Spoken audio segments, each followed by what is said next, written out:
Good morning, student. Welcome you all. So today we are going to discuss a new model verb that is might. Let's start. So use of might. Might is used to express the past tense of may. Might कब use होता है? may का past tense में. देखो might दो conditions में हम यहाँ पे यूज करते हैं. फर्स्ट इज ये टू कंडीशन है. फर्स्ट हम यूज करते हैं मे का पास्ट. ऑलराइट. सेकेंड कंडीशन हमारी होती है as a modal verb. Means जो माइट है, एक तो वो मे का पास्ट टेंस की तरह यूज होता है, दूसरी साइड पे हम देखते हैं कि ये एज अ मोडल वर्ब भी यूज होता है. Clear? So, might is used to express the past tense of may. I afraid that if I asked him again, he might refuse it. अब देखो क्या हो रहा है. पास्ट टेंस में बोल रहा है कि मुझे डर लग रहा था कि अगर मैं उससे दोबारा पूछता तो शायद वो मना कर देता है, रिफ्यूज कर देता. सो ये एबिलिटी, मतलब ये जो फीलिंग है शायद की, कि ऐसा शायद हो सकता था, ये किस में है? पास्ट टेंस में. बिकॉज ये डरा हुआ था वापस पूछने के लिए. Next is use of modal might. The rule for the use of modal might is that it is use to express less possibility. अब देखिए एक्सप्रेस क्या क्या हो रहा है यहाँ पे. लेस पॉसिबिलिटी, परमिशन और अ गेस. ऑलराइट.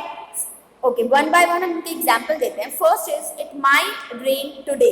ये लेस पॉसिबिलिटी है, मे से कम पॉसिबल होते हैं, तब हम किसका यूज कर रहे हैं? माइट का यूज कर रहे हैं. सपोज अगर हम लिटिल बिट ज़्यादा पॉसिबल है, सपोज अगर हम पॉसिबिलिटी मे की हमारी 60% है, तो हमारी माइट की पॉसिबिलिटीज आप लगा लीजिए 30%. हम मान लेते हैं, हाफ कर लेते हैं, इतनी पॉसिबिलिटी रहेगी. Clear? So it may rain today, less possibility है, मतलब शायद आज बारिश हो सकती है. Might I go to get the files, मतलब ये एक परमिशन है. परमिशन कैसे? कि शायद मैं फाइल के लिए आज जा सकता हूँ. That might be the new guard. अभी क्या बोल रहे हैं कि वो शायद न्यू गार्ड हो सकते हैं. ये अजम्पशन लगा रहे हैं, गेस कर रहे हैं. Next is might is used for all person of the past tense. सारे पर्सन्स के लिए माइट यूज होते हैं. ठीक है. देखो जैसे might I can be use instead of May I. Means might I को भी हम यूज कर सकते हैं instead of May I when asking permission. And might I is more polite form. Might I क्या होती है? थोड़ी ज़्यादा पोलाइट फॉर्म होती है. The use of might shows that the speaker is rather hesitant or doubtful about making a request. जब हम might का यूज़ करते हैं तो ये आप श्योर हो कि जो राइटर है और जो स्पीकर है वो थोड़ा डाउटफुल कंडीशन में ज़्यादा होता है और थोड़ा हेजिटेंट भी ज़्यादा होता है. सी, मे आई यूज योर फोन और might I use your phone. Both the sentences are correct but both express the same idea, but the second sentence is more polite. But जो माइट जब हम यूज करेंगे तो वो क्या हो जाएगा? More polite sentence. So might is use to express extreme politeness with seeking permission और मेकिंग रिक्वेस्ट. देखो माइट क्या है? जब हम एक्सट्रीम पोलाइट होते हैं परमिशन के लिए और रिक्वेस्ट के लिए, दैट टाइम हम किसका यूज करते हैं? माइट का यूज करते हैं. जैसे फर्स्ट सेंटेंस देखो हम, might I have a word with you. Next second, there is little chance of success but you might try again. ये बाय अगेन नहीं है, यहाँ पे ट्राई अगेन होगा.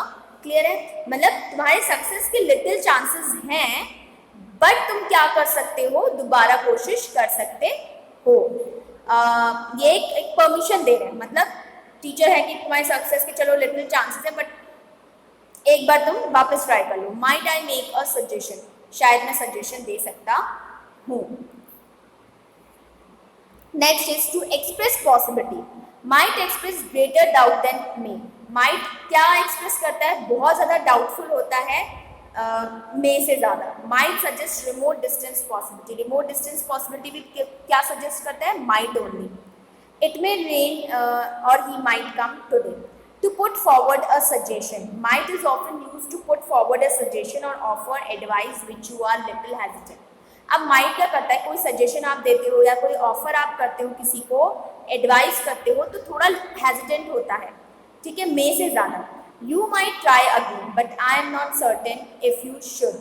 मतलब ये कह रहे हैं कि तुम कोशिश कर सकते हो बट मैं नहीं कर सकता, मतलब मैं श्योर नहीं हूँ कि तुम कर सकते हो नहीं कर सकते हो.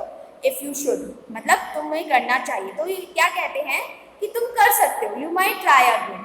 If you might wait. Might is used to express doubtful possibility, that is something which is possible but not likely. मतलब doubtful possibilities जो अभी हमने पढ़ा, इसकी कुछ एग्जाम्पल्स हैं वो देखिए. He has not promised but he might came. मतलब उसने प्रॉमिस तो नहीं किया है बट फिर भी लगता है कि वो आ जाएगा, मतलब शायद वो आ सकता है. तो ये क्या है, डाउटफुल पॉसिबिलिटीज है. हम इसमें डाउट है कि ये पॉसिबिलिटीज होगी, मतलब उसने मना कर दिया है, स्टिल हम ये संभावना लेके बैठे हैं या ये पॉसिबिलिटीज लेके बैठे हैं कि ऐसा हो सकता है. Now that he has got a job he might be thinking of marriage. अब उसे जॉब मिल चुकी है तो शायद वो किसके लिए सोच सकता है, शादी के लिए सोच सकता है. तो ये भी डाउटफुल पॉसिबिलिटीज है. Next is he might have applied for a job but I am not sure. ये कह रहे हैं शायद उसने जॉब के लिए अप्लाई किया है बट मैं श्योर नहीं हूँ कि उसने किया भी है या नहीं किया है, बट शायद उसने किया है. See the note. मे और might is use in conditional sentences to express a possible result.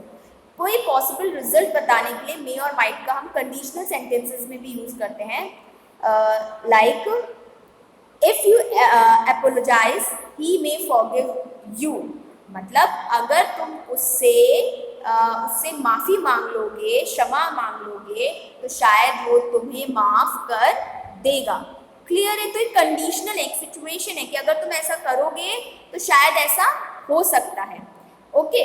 So if we do not hire a taxi we might miss the train. अगर हम टैक्सी हायर नहीं करते तो शायद हम क्या कर सकते थे, ट्रेन मिस कर सकते थे. Might plus perfect infinitive. Infinitive मैंने आपको क्या बताया था कि क्या होता है, base form of the verb. So जो perfect base form of the verb होती है, जो परफेक्ट में आपको पता है वी ऑलवेज यूज हैज और have plus third form of the verb. अब जब मॉडल्स की बात होती है तो मॉडल्स में हम हमेशा हैव का यूज करते हैं किसी भी मॉडल्स के साथ. तो जो परफेक्ट इन्फिनेटिव है यानी model plus have plus third form of the verb. So it's used to speculation about the past action. Okay. So अभी क्या कह रहे हैं कि he might have disclosed the secret. अब ये है कि शायद वो secret disclose कर सकते हैं. He might have gone without telling anybody. शायद वो बिना किसी को बताए जा सकता है. तो ये भी क्या है, कंडीशनल सेंटेंसेस हैं जिसमें हम परफेक्ट इन्फिनेटिव का यूज करते हैं in case of speculation. So अब देखो वापस एक बार सेंटेंसेस देखते तो might must be used when the main verb of the sentence in the past tense. क्या क्या बताया था मैंने आपको कि टू एक्सप्रेस परमिशन, जब हम परमिशन मांगते हैं पास्ट में, he said that I might borrow his car, the teacher said that the boy might go. Possibilities में भी हम इसका यूज करते हैं. Clear. Now to express speculation, जो जस्ट अभी मैंने आपको एक्सप्लेन किया, to express speculation means guess करना, राइट, अबाउट पास्ट एक्शन. जो भी पास्ट एक्शन होते हैं उसके लिए might have use for the past time. और हम किसके लिए माइट हैव का यूज करते हैं, फॉर द पास्ट टाइम. जैसे he told me that she might have finished her work. तो ये क्या है, दो सेंटेंस हमको स्पेकुलेशन है यहाँ पे. दो सेंटेंसेस गिवन है. ही टोल्ड मी, उसने मुझसे कहा था कि that she might have finished her work, means वो शायद अपना काम पूरा कर लेगी. ठीक है, कर. तो ये क्या है कि काम फिनिश कर लेगी, उसने मुझे ऐसा कहा था. This medicine might have cured your cough. So हो सकता है कि ये जो मेडिसिन है वो तुम्हें तुम्हारा जो कफ प्रॉब्लम है उसको क्योर कर दे. क्लियर. अब यहाँ पे कुछ मोडाइल वर्ब जो माइट है उसका एक ओवरऑल टेबल है, उसको जस्ट एक बार रीड कर लेते हैं। सजेशन, सजेशन में हम माइट का यूज करते हैं। There is a lot of traffic today so you might want to leave for work early. So देखो क्या हो रहा है, सजेशन क्यों दे रहे हैं कि हमें कुछ सिचुएशन गिवन है, जैसे बहुत सारा ट्रैफिक है आज, तो तुम्हें क्या कर लेना चाहिए, आज जल्दी यहाँ से चले जाना चाहिए। You might want to take a break, हो सकता है कि तुम्हें ब्रेक की जरूरत हो, राइट, मतलब तुम्हें ब्रेक चाहिए हो। कंडीशनल सेंटेंसेस, ये ऑलरेडी मैं आपको बता चुकी हूँ। If I had studied more I might have passed the exam. अगर मैं ज़्यादा पढ़ लेती, मतलब कंडीशनल सेंटेंसेस हमारे यूज हो रहे हैं, माइट हैव कब यूज होता है, इन द पास्ट टेंस। अगर फर्स्ट सेंटेंस हमारा पास्ट है, अगर मैं ज़्यादा पढ़ लेती तो मैं क्या हो जाती, एग्जाम में पास हो सकती थी, ठीक है। Next is if I enter the contest I might win. अगर मैं कॉन्टेस्ट में एंटर होती तो मैं क्या हो जाती, जीत सकती थी। If you ask her out she might say yes. अगर तुम उसे बाहर जाने की बोलोगे तो शायद हो सकता है वो हाँ कर दे। पॉसिबिलिटी, पॉसिबिलिटीज की सेंटेंसेस देखिए। She might have missed the class but because she was sick. वो बीमार थी इसलिए हो सकता है वो क्या कर दे, क्लास मिस कर दे। She wasn't feeling well last week, क्योंकि वो लास्ट वीक से अच्छा फील नहीं कर रही है। They might be on their way now, शायद वो अपने रास्ते में हो सकते हैं। इट माइट रेन टुमारो, शायद कल बारिश हो सकती है। So now let's see the modal verb may or might, the difference between may or might. See, the first is may possibility and might possibility. may की जब possibilities होती है तो वो क्या होती है, higher possibility than might. she may be at home, मतलब अगर आप higher possibility की बात करो तो हो सकता है may की 60% हो और possibility might की 30% हो, वो घर आ सकती है, ठीक है, मतलब चांसेस हैं उसके शायद वो घर आ जाएगी। He might like playing basketball, शायद ही उसको बास्केटबॉल पसंद हो, तो इसकी पॉसिबिलिटी क्या है, कम है।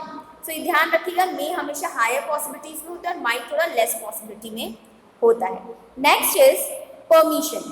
परमिशन के टाइम पे क्या होता है, जब हम मे का यूज करते हैं तो कम फॉर्मल होते हैं, लेस फॉर्मल होते हैं, but while using might we just more formal. Okay, so may I sit here, क्या मैं इधर बैठ सकता हूँ। might I ask you a question, क्या मैं तुमसे एक क्वेश्चन पूछ सकता हूँ। तो ये थोड़ा मोर फॉर्मल हो जाएगा। जब आप किसी से बहुत ज़्यादा फॉर्मल हो यानी टीचर वगैरह से, तो आप might का यूज करिएगा। Permission, give permission, yes you may go now। Permission के टाइम आप क्या यूज करोगे, may का यूज करोगे, और जब आप सजेशन दोगे in a very polite way, then that time you use only might, that is you might try my cheese cake, मतलब तुम मेरा चीज केक ट्राई कर सकती हो। so next is request, may I have the bill please। Request कर रहे हैं कि क्या मैं बिल ले सकता हूँ प्लीज। अब रिक्वेस्ट जब हम माइट में करते हैं तो वो थोड़ी मोर फॉर्मल हो जाती है rather than may. Might I borrow your book, हम दोनों सेंटेंसेस में मे माइट यूज कर सकते हैं, but in more polite condition और मीन्स रिक्वेस्ट की, तब आप माइट का यूज करेंगे। अब विश क्या होती है, विश सिर्फ मे में होती है, माइट में नहीं होती, ये चीज ध्यान रखिएगा, ठीक है। May you both be very happy या मे यू लिव लॉन्ग, ये सब किस में होगा, ओनली मे में। कंडीशनल सेंटेंसेस क्या होते हैं, माइट में होते हैं। If you work hard you might finished it, अगर तुम कड़ी मेहनत करते तो शायद तुम इसे पूरा कर पाते। सो ये चीज़ें आप ध्यान रखिएगा, जो विश है वो सिर्फ मे में होती है, conditional sentences only in might. So with this we come to end this topic, that is modal verb may or might. So I hope you all have much understood this modal verb. So thank you for watching.